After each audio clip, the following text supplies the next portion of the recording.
আসসালামু আলাইকুম। আমি রিয়াজ ওয়াদগাঁওকর, একজন ব্যবসায়ী। আপনি বললেন যে আল্লাহ হলো ঈশ্বরের সবচাইতে সঠিক নাম। কুরআন বাদে অন্য কোন ধর্মগ্রন্থে এটা কি উল্লেখ করা আছে? ভাই, আপনি প্রশ্ন করলেন যে আমি আমার লেকচারে বলেছি যে আল্লাহ সুবহানাহু ওয়া তাআলা সর্বশক্তিমান ঈশ্বরের সঠিক নামটা হচ্ছে আল্লাহ। এই আল্লাহ নামটা অন্য কোন ধর্মগ্রন্থে উল্লেখ আছে কি না? আপনারা দেখবেন যে বেশিরভাগ ধর্মগ্রন্থ যেখানে ঈশ্বরের কথা বলা হয়েছে, বেশিরভাগ ক্ষেত্রেই দেখা যায় যে সর্বশক্তিমান ঈশ্বরের একটা বৈশিষ্ট্য হচ্ছে আল্লাহ সুবহানাহু ওয়া তাআলা। যেমন আপনারা যদি বাইবেল পড়েন, সেখানে হিব্রু ভাষায় সর্বশক্তিমান ঈশ্বরকে বলা হয়েছে এলোহিম। হিম এটা দিয়ে সম্মান বোঝানো হয়, সেমেটিক ভাষার রীতি। তাহলে আসল শব্দটা এলো। এলো মানে ঈশ্বর। আপনারা বাইবেল পড়লে দেখবেন ওল্ড টেস্টামেন্টেও ঈশ্বরকে বলা হয়েছে এলো অথবা এলা। আর ইংরেজি বাইবেল যেটা রিভাইজ করেছেন রেভারেন্ড স্কফিল্ড, তিনি এই শব্দটার বানান করেছেন এলা, সেখানে দিয়েছেন তিনি ইএল অথবা ইএলএএইচ অথবা এএলএএইচ। উচ্চারণ হবে এলা, এল এলা বা আলা, এএলএএইচ। আমরা মুসলিমরা যখন ইংরেজিতে আল্লাহ লিখি তখন লিখি ALLAH, তবে রেভারেন্ড স্কফিল্ড লিখেছেন ALAH। তারা বলে এলা, আমরা বলি আল্লাহ। স্কুলে থাকতে আমি শিখেছিলাম TO2 DO2 জিও। জিওতে কি হবে? গু হবে না, হবে গো। তারপর শিখেছি B U T but, C U T cut, N U T nut. B U T put না, সেটা পুট। আমি ভাবলাম এটা আবার কোন ধরনের ভাষা, এখানে আমাকে বলতে হবে বিউটি বাট বুট না। আর যদি পরীক্ষায় পাশ করতে চাই তাহলে আমিও বলবো বিউটি বাট।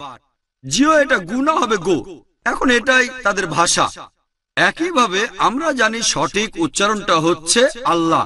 তারা বলে এলা, আমরা বলি আল্লাহ। সমস্যা নেই, সঠিক উচ্চারণটা হচ্ছে আল্লাহ।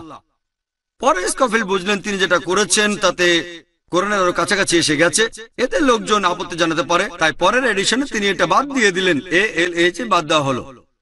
এখন স্কফিল্ডের ইংরেজি বাইবেলে শুধু পাবেন EL আর ELAH, ALAH সেখানে নেই।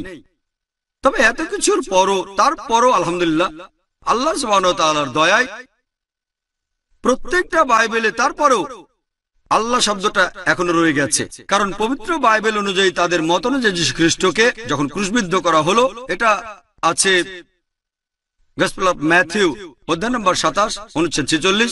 এছাড়া আছে গসপেল অফ মার্ক অধ্যায় 15 অনুচ্ছেদ 34।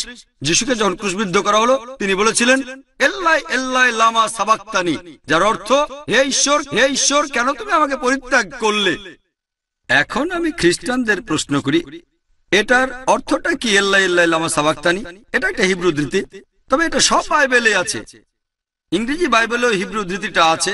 তারপরে অনুবাদ করা হয়েছে এল্লাই এল্লাই লামা সাবাক্তানি, হে ঈশ্বর, কেন আমাকে পরিত্যাগ করলে? কিছু লোক বলে ঈশ্বরের নাম হলো জেহোভা। আমি তাদের বলি এল্লাই এল্লাই লামা সাবাক্তানিকে এরকম শোনাচ্ছে জেহোভা, জেহোভা, কেন আমাকে পরিত্যাগ করলে? তারা বলবে না। এরকম শোনাই যিশু, যিশু, তিনি শান্তিতে থাকুন, কেন আমাকে পরিত্যাগ করলে? তারা বলবে না। হিব্রু আর আরবি এরা একই রকমের ভাষা। যদি এই এল্লাই এল্লাই লামা সাবাক্তানিকে আরবি করেন, সেটা হবে আল্লাহ আল্লাহ লামা তারাক্তানি। একই রকম শোনাচ্ছে। হ্যাঁ, কারণ কাছাকাছি ভাষা। এখানে আরেকটা দিক আমি বলি, বাইবেল পৃথিবীর 2000-এরও বেশি ভাষায় অনুবাদ করা হয়েছে, আর সব অনুবাদেই এই হিব্রু উদ্ধৃতিটা রাখা হয়েছে এল্লাই এল্লাই লামা সাবাক্তানি। হোক সেটা Tamil Bible, Chinese Bible, Hebrew Bible, প্রত্যেক বাইবেলেই এই হিব্রু উদ্ধৃতিটা রাখা হয়েছে। আর এভাবে আল্লাহ সুবহানাহু ওয়া তাআলার নাম বাইবেলের সব অনুবাদেই এখনো আছে। এই আল্লাহ শব্দটা গুরু নানক ঈশ্বরের কিছু বৈশিষ্ট্যের কথা বলেছেন, যেমন রহিম। এছাড়াও তিনি বলেছেন আল্লাহ। যদি হিন্দুদের ধর্মগ্রন্থ পড়েন উপনিষদ, একটা উপনিষদের নাম দেওয়া হয়েছে আল্লাহ উপনিষদ, আর সর্বশক্তিমান ঈশ্বরকে ডাকা হয়েছে আল্লাহ বেশ কয়েকবার। এমনকি ঋগ্বেদেও, যদি আপনারা ঋগ্বেদ পড়েন, সেখানে আল্লাহ সুবহানাহু ওয়া তাআলার নাম, তার একটা বৈশিষ্ট্য, সেটা আছে 2 নম্বর গ্রন্থ অনুচ্ছেদ নম্বর 1 পরিচ্ছেদ 11। সর্বশক্তিমান ঈশ্বরের একটা বৈশিষ্ট্যের নাম হচ্ছে আল্লাহ। তারা লেখে ILA, তবে উচ্চারণের সময় আমরা তাদের উচ্চারণ করতে শুনি আল্লাহ। যদি আপনারা পবিত্র কোরআন পড়েন, এই কোরআনে 99টি আলাদা নামে ডাকা হয়েছে আল্লাহ সুবহানাহু ওয়া তাআলাকে। যেমন ধরেন আর রহমান, আর রহিম, আল হাকিম, পরম করুণাময়, পরম দয়ালু, পরম জ্ঞানী, 99টি সুন্দর নাম। আর প্রধান নামটি হলো আল্লাহ। আমরা ইসলাম ধর্মের অনুসারীরা কেন আল্লাহকে ডাকি আরবি শব্দ আল্লাহ নামে, কেন ইংরেজিতে গড বলি না? কারণ ইংরেজি গড শব্দটাকে দিয়ে অনেক শব্দ বানানো যায়, যেটা আরবি শব্দ আল্লাহ দিয়ে সম্ভব না। যেমন ধরুন, যদি গডের পরে এস অক্ষরটা যোগ করেন তাহলে হবে গড, গডের বহু বচন। আল্লাহর কোনো বহু বচন নেই। কুল আল্লাহু আহাদ, বলো তিনি আল্লাহ এক এবং অদ্বিতীয়। যদি আপনারা গডের পরে DESS বসান, সেটা হবে গডেস, অর্থাৎ মহিলা গড।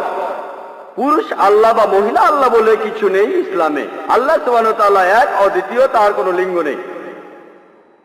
যদি গডের পরে ফাদার শব্দটা বসান তাহলে হবে গড ফাদার, সে আমার গড ফাদার। আল্লাহ ফাদার বা আল্লাহ আব্বা বলে কিছু নেই ইসলামে। যদি গডের পরে মাদার বসান তাহলে হবে গড মাদার।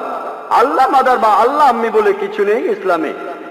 যদি গডের পরে তিন শব্দটা বসান তাহলে হবে তিন গড, অর্থাৎ নকল গড। তিন আল্লাহ বলে কিছু নেই ইসলামে। আর এই কারণে আমরা মুসলমানরা ঈশ্বরকে আল্লাহ বলে ডাকি, আরবিতে আল্লাহ বলে ডাকি, ইংরেজিতে গড বলে ডাকি না। কিন্তু কোন মুসলিম যখন অমুসলিম কারোর সাথে কথা বলে, সেই লোক হয়তো ইসলামের আল্লাহ সুবহানাহু ওয়া তাআলা সম্পর্কে কিছু জানে না, তাকে বোঝানোর জন্য আরবিতে আল্লাহ সুবহানাহু ওয়া তাআলা না বলে যদি গড বলা হয়, আমি যেমন আজকের লেকচারে বলছি, এতে কোনো আপত্তি নেই। কিন্তু সবাইকে মনে করিয়ে দেই যে ইংরেজি গড শব্দটা আরবি শব্দ আল্লাহর সঠিক অনুবাদ নয়। আর এই আল্লাহ শব্দটা পৃথিবীর বেশিরভাগ প্রধান ধর্মগ্রন্থেই উল্লেখ করা হয়েছে, এমনকি হিন্দু ধর্মগ্রন্থে উল্লেখ আছে। যদি ঋগ্বেদ পড়েন 2 নম্বর গ্রন্থ 1 নম্বর অনুচ্ছেদের 11 পরিচ্ছেদে সর্বশক্তিমান ঈশ্বরের একটি বৈশিষ্ট্যের কথা আছে। ঋগ্বেদের 2 নম্বর গ্রন্থ 1 অনুচ্ছেদের 11 পরিচ্ছেদে, সেটা হলো আল্লাহ। আর যদি সংস্কৃত ডিকশনারি পড়েন, হিন্দু ডিকশনারি, বলা হয়েছে আল্লাহ সৃষ্টিকর্তার একটি নাম। এছাড়াও আরো আছে, সৃষ্টিকর্তাকে বলা হয়েছে আল্লাহ। ঋগ্বেদে 3 নম্বর গ্রন্থে 30 অনুচ্ছেদের 10 পরিচ্ছেদে, এছাড়াও ঋগ্বেদে 9 নম্বর গ্রন্থ 67 অনুচ্ছেদের 30 পরিচ্ছেদে সৃষ্টিকর্তাকে বলা হয়েছে আল্লাহ।